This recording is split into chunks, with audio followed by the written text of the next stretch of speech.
ಏನು ಪರಿಸ್ಥಿತಿ ದುಡ್ಡು ಸಮಸ್ಯೆ ಅಂತಂದಾಗ ಇಡೀ ಗ್ರಾಮದವರೆಲ್ಲ ಸೇರಿ ಆ ಕುಟುಂಬದವರೆಲ್ಲ ಸೇರಿ ಇವತ್ತು ಊರಲ್ಲಿ ಪ್ರತಿಯೊಂದು ಮನೆಗೂ ಭಿಕ್ಷೆ ಬೇಡಿದ್ದಾರೆ. ಇವ್ರ ಕುಟುಂಬದಲ್ಲ ತೀರ್ಕೊಂಡಿದೆ ಮಗು ಅಂತ ಹೇಳಿದವರು ಪ್ರಶ್ನೆ ಮಾಡ್ಲಿಲ್ವಾ ಸರ್? ಮಗು ಸತ್ತೋಗಿದೆ ಹೆಂಗ್ ಬದುಕ್ತು? ನಾವು ಯಾವುದೇ ಪ್ರಶ್ನೆಗೂ ಉತ್ತರ ಇಲ್ಲ. ಅವ್ರಿಗೆ ಬೇಕಾದ್ರೆ ದುಡ್ಡು ಕೊಡಿ, ನೀವು ಅಷ್ಟೇ ಮೊದಲು ದುಡ್ಡು ಕೊಡಿ, ನಾವು ಒಳಗಡೆ ಕರ್ಕೊಂಡು ಹೋಗ್ತೀವಿ ನಿಮ್ಮನ್ನು, ಐಸಿಯುಲಿದೆ ಮಗು ಅಂತ ಹೇಳ್ತಿರೋ ಹೊರತು ಯಾರೇ ನಮ್ಮ ಇವ್ರುಗಳಿಗೆ ಯಾರಿಗೂ ನೋಡೋಕೆ ಅವಕಾಶ ಕೊಡ್ತಿರಲಿಲ್ಲ.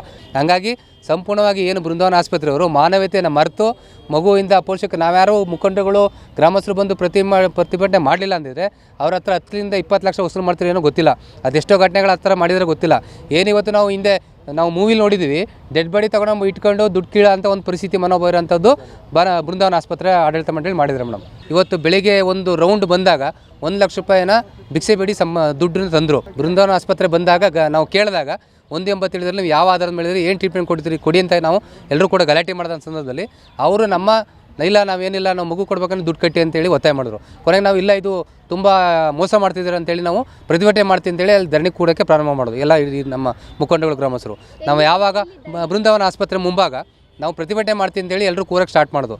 ಆಗ ಆಡಳಿತ ಮಂಡಳಿಯವರು ಬಂದು ಇಲ್ಲ ನೀವು ಪ್ರತಿಭಟನೆ ಮಾಡಬೇಡಿ, ನಮಗೇನು ಬೇಡ, ನೀವು ಏನು ಕೊಡ್ತೀರಿ ಬನ್ನಿ ನೀವು ಮಾತುಕತೆ ಆಡಿ ಅಂತೇಳಿ ನಮ್ಮನ್ನು ಮುಖಂಡಗಳನ್ನ ಒಳಗಡೆ ಕರ್ಕೊಂಡವರು.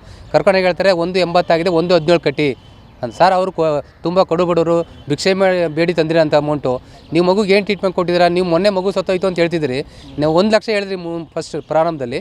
ಒಂದಿನ ಡೆಡ್ ಬಾಡಿಗೆ ನೀವು ಟ್ರೀಟ್ಮೆಂಟ್ ಕೊಟ್ಟಿದ್ದೀರಾ, 1 ಲಕ್ಷ ಜಾಸ್ತಿ ಹೇಳ್ತಿದ್ರಲ್ಲ.